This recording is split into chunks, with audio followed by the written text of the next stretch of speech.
This is probably my favorite picture of Mr. Mark Breland, a friend, a brother, a mentor. In the early 90s, he introduced me to the teachings of Minister Louis Farrakhan. He bought me my first Public Enemy cassette tape, and in turn, I taught him how to drive a standard stick shift in my little blue Hyundai hatchback I drove at the time. But if I ran into him today, I wouldn't know what to say. I don't know how I would explain away the why my life turned out so different than what I, or even he, might have expected it to be. Like a lot of people, back in the day, friends who could say they knew me when, I wouldn't know what to tell them, because no one believes you when you say you're a victim of gang stalking. Welcome back to another episode of When Gang Stalking Gets Real. Peace and blessings, everybody. Peace and blessings, and welcome back to another episode of When Gang Stalking Gets Real. Unfortunately, this is a topic that we have to cover. And as I said, no one believes you when you say that you were a victim or are a victim of a covert operation called gang stalking. Thank you for tuning into the channel. Thank you for subscribing. Thank you to all my new subscribers, and I truly appreciate each and every one of you guys, really just helping out and sharing. I think it was the Bronze News Group. I want to just shout you out for sharing my video, sister. I truly appreciate that. And so if you do like the videos, please hit it with the thumbs up. And if you feel compelled to, please share, okay? And also subscribe. But today we're going to be talking about how to combat the psychological warfare that we find ourselves in on a pretty much a day-to-day basis when you are placed into a gang stalking program. The psychological warfare can get very overwhelming. It can literally take you to a place that that you might not see how to get out of. And in this situation, we want to always know that we have options, okay? Something that I came up with when I realized around 2016 maybe, that I actually learned that gang stalking, the program, was something. Up until then, I really thought that, it was just me going through it or a curse or something. I had no idea that what I had been placed in, like my life had been hijacked in a sense, and what was happening to me was deliberate. God put it on my heart and on my mind to come up with a mantra for myself. And it was something that helped me, and I hope it can help you. I'm going to share it with you today. But to win the war, a lot of times, we first have to, against any war really, but this war that can be psychological, physical, monetary, all types of attacks that come to you through these setups, these snares. Unfortunately, these things are not always easy to endure, but I believe the mantra that helped me will help you, especially to combat the psychological effects that the psychological warfare can have on you. Before we win the war, a lot of times we have to win the war between our ears. That is a war that has to be conquered pretty much daily if you've been placed into this program called gang stalking. And when I realized that it was an actual program that exists, I was actually flipping through YouTube, and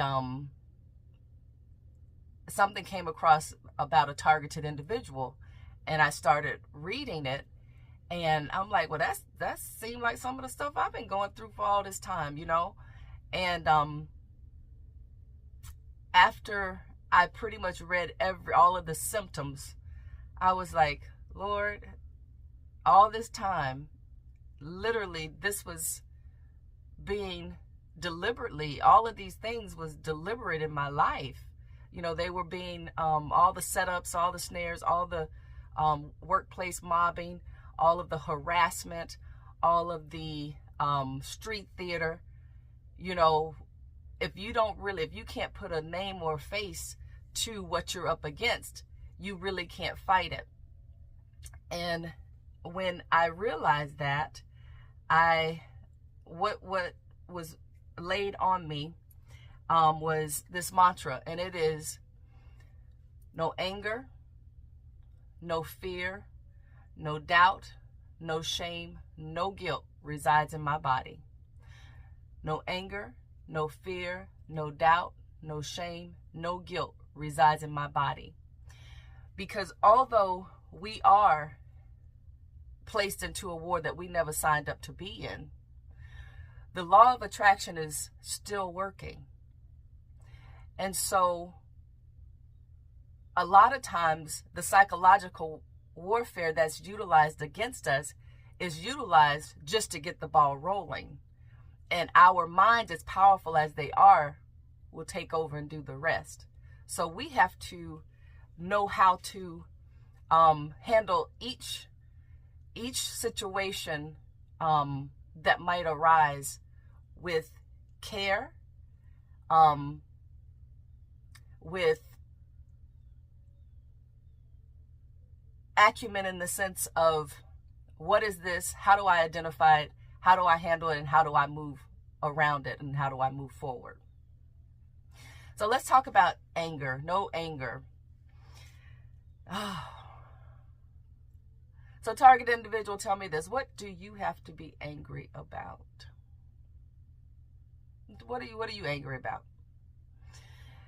To answer that question, you probably say just about everything that has occurred that was not at your, things that have happened in your life that you didn't cause to happen.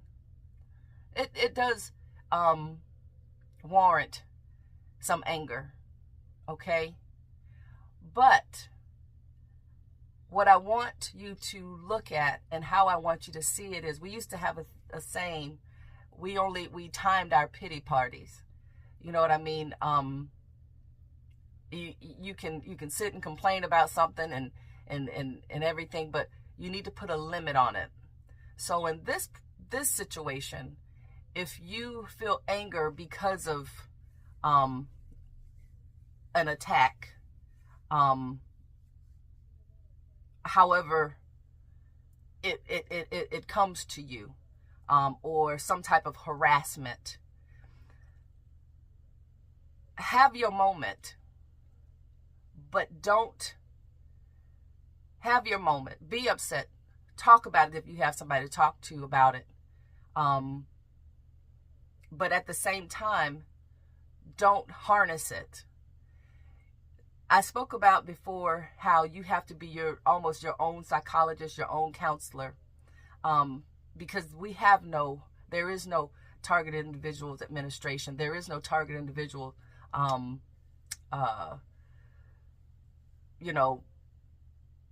affairs that are going to step in and say, these people have been, that I know of. I pray that one day it does. Because this is something that has affected people's lives, across the board. And we're not talking about, just hiccups here. We're talking about life-changing events for prolonged amounts of time that affect a person psychologically, financially, physically, and all of the above. So with thinking of this mantra, no anger, no fear, no doubt, no shame, no guilt resides in my body. You're going to have to try and find a way to, if you find yourself angry, how to combat that. I give myself 10 minutes to 15 minutes on something to be angry or to complain, and then I have to really kind of get myself back together. Exercising is a good way to release, any type of anger that you might have pent up or stress that you might have pent up. So no anger, no fear. Now I'm going to ask you again, what do you have to fear? What do you have to fear, target individuals? Well, as you and I both know, when we walk out our house in the morning and we go to face the world like everybody else, it can be like a landmine. And fear can sometimes set in the sense of you, because you don't know where the next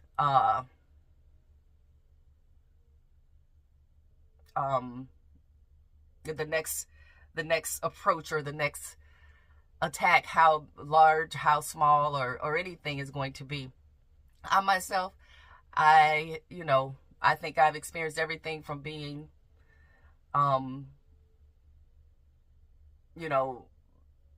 attempted to be ran off the road to attempted to be, jumped in the grocery store by individuals, to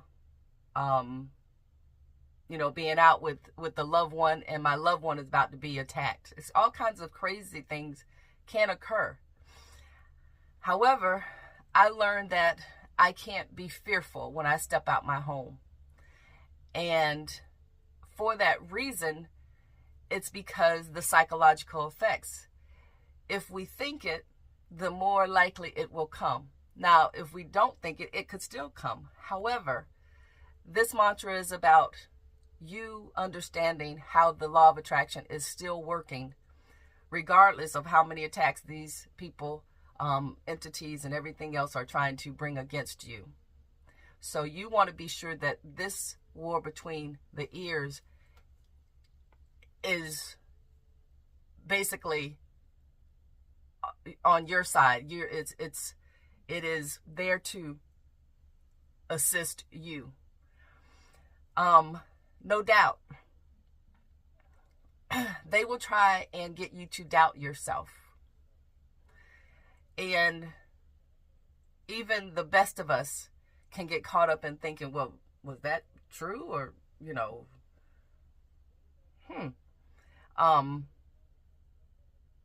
what comes to mind is when that person who was a colleague of mine walked into my office and called me all kinds of names and degrading names like idiot and this and that and all this kind of stuff.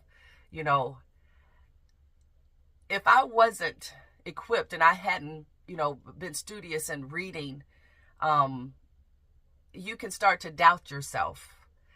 Another tactic they used to use, I haven't had it happen in a long time, but I would be out and street theater would occur, and perps would get really close to me, and they would act like they're talking to each other, which they do a lot. And they would say, she's a nobody. She's just a nobody. She's a nobody. And they would say it like they wanted me to hear that. And I did hear it. And it took me a while to actually really figure out what they were saying. But until, like the second or third time that it occurred, I'm like, these people want me to hear them saying this. And they want you to doubt yourself.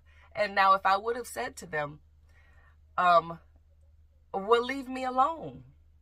Okay? Well, stop effing with me. If I'm such a nobody, because I seem to be the only somebody y'all nobodies around here following around and messing with. They would have said what? No one's talking to you. We weren't even talking to you.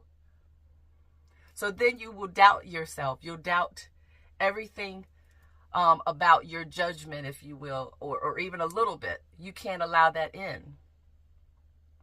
And even the best of us sometimes can start believing what's not true if it's constantly said, because see, they're trying to get into your subconscious. They're trying to get into your subconscious mind.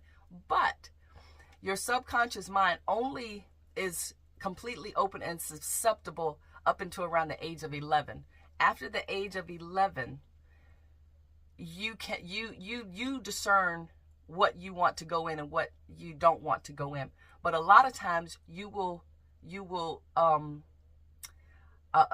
notice that they'll do these things with force.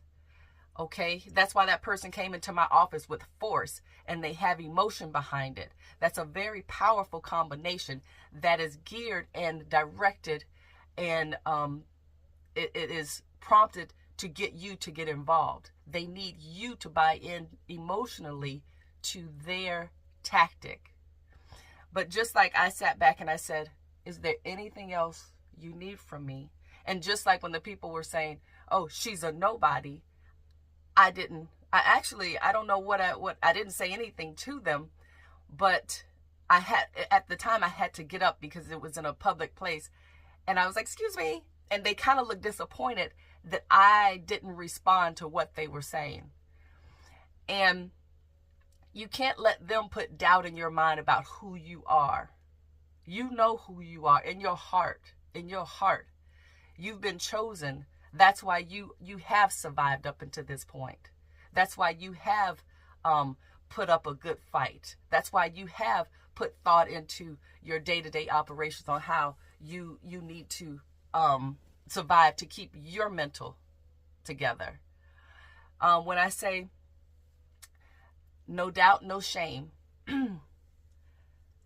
no anger, no fear, no doubt, no shame, no guilt. When I say shame, I spoke in my last video about how they like to take pictures of you. And, y'all, it's a little warm in here. They like to take pictures of you in the hopes that your life, as it's diminished, would somehow shame you. And I'm going to say this. There's no need to feel shame. Because when you are walking by faith and you put all of your faith in the Most High, all of us in this lifetime, we're going to have ups and downs. And I can think of a time when it was around 2009. And I was working at a restaurant, and it was part-time, but I needed the extra money because pretty much every job I went to, I was still in sales, but being that my opportunity had been diminished in a sense because of harassment and the workplace mobbing and the smear campaigns and the blatant lies that were being told. I wasn't as active, I guess, as I could have been or involved. So I did have a part-time job that I had taken, waiting tables at a restaurant here in Sarasota. And it's a very popular restaurant. And I was there working, and a person that from my hometown had come in, and this lady was so special to me, even from the time I knew her since I was probably around 13 years old, and I knew her son well, and the family is like royalty up there in Tampa, and her name is Miss Jones, and I saw Miss Jones and her husband in the restaurant, and my first reaction was, oh my Lord, I don't want them to see me like this. Here I was at 19 managing retail stores, and the last time I had seen her was backstage at a Frankie Beverly concert, And she was like, oh, girl, how you doing? You still got it. You still looking good. And she always said that to me whenever I ran into her, you know. But like I said, I was managing retail stores at 19. Now here I am, 39 years old, waiting tables. And I was like, oh my gosh, I don't want her to see me like this. But this was the moment of truth.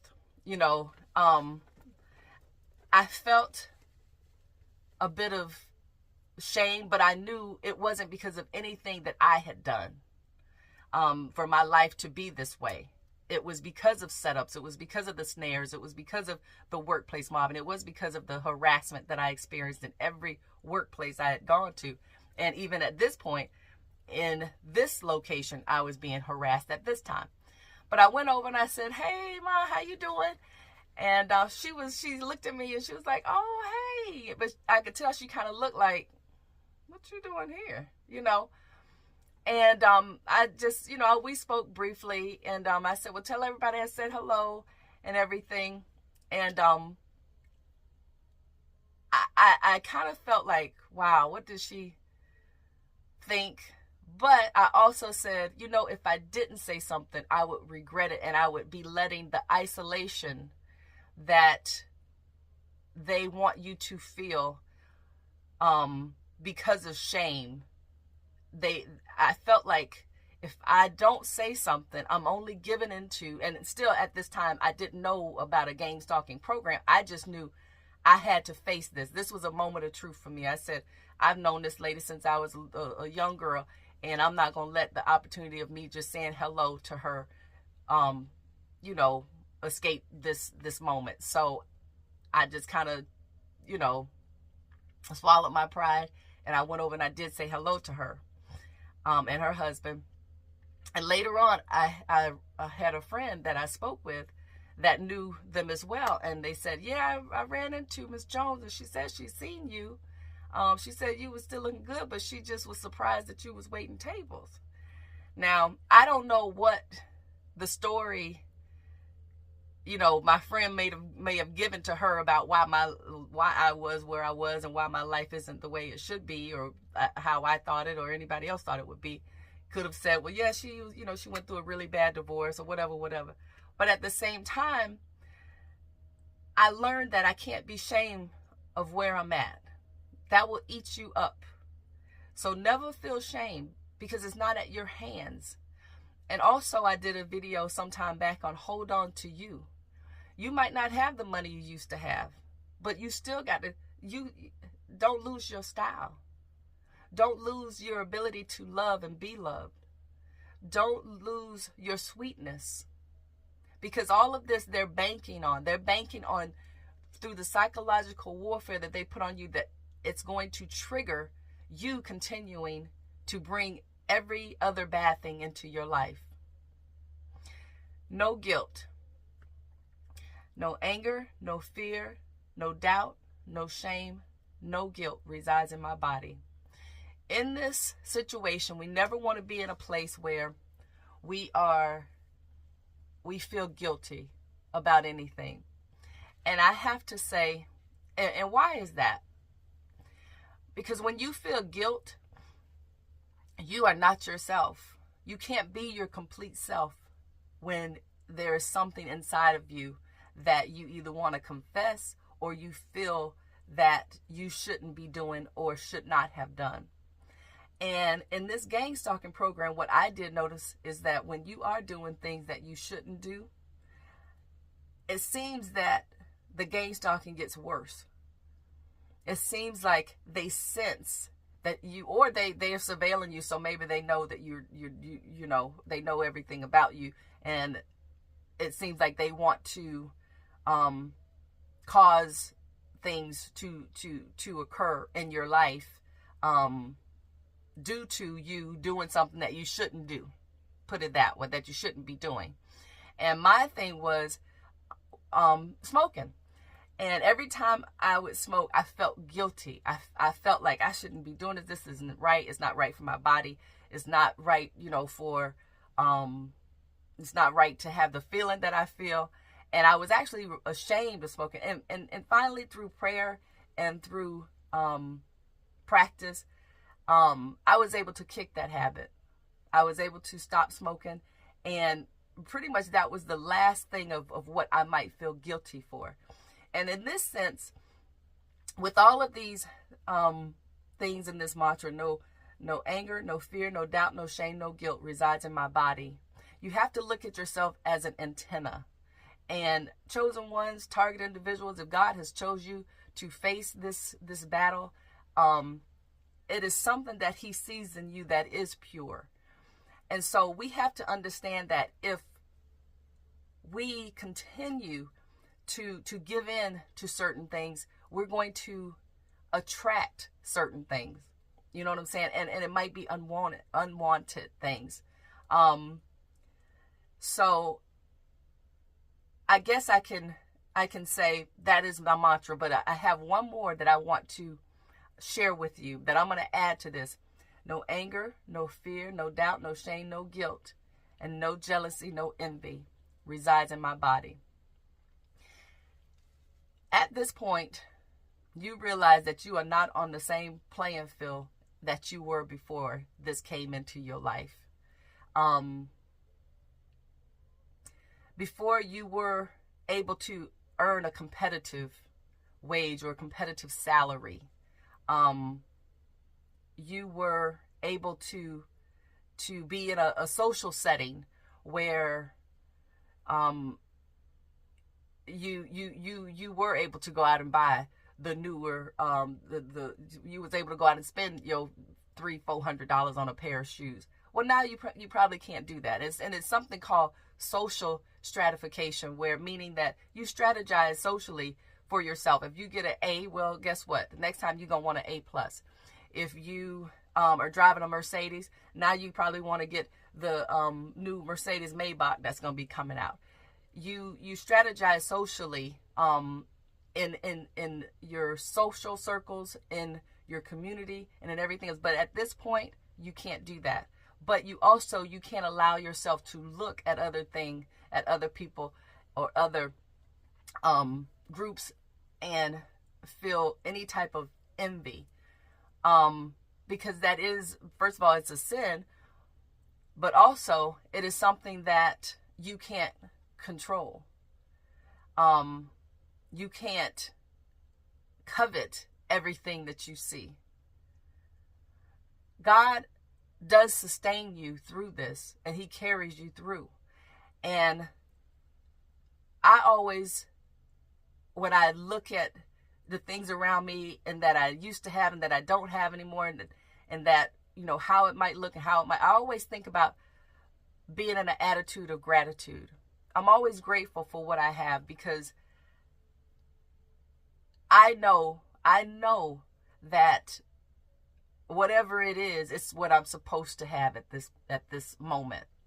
So you can't look at anything else and covet something that somebody else wanted, as you probably would have done if you had not been placed in this. It's a social thing to do. You might have, your girlfriend might go out and buy that new dress. Well, you might go out and get the same dress, but it might have a different split on it. It might have sequins, where yours might have had, just feathers. Who knows? I don't know. Or hers might have, whatever. But you're not on that playing field anymore. You've been taken out. You're no longer in an arena where you can compete in this world. So the only person you have to compete with is the person in the mirror. And the way you're going to win that war between the ears and with that person in that mirror is to remember: no anger, no fear, no doubt, no shame, no guilt, no jealousy or envy resides in my body. You have to be like an antenna. Drink your water, pray, exercise. And you guys, that's what I wanted to talk about today. And know that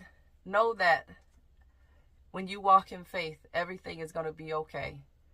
And until next time, you all, I'm Lon Diamond, and that's the way it is.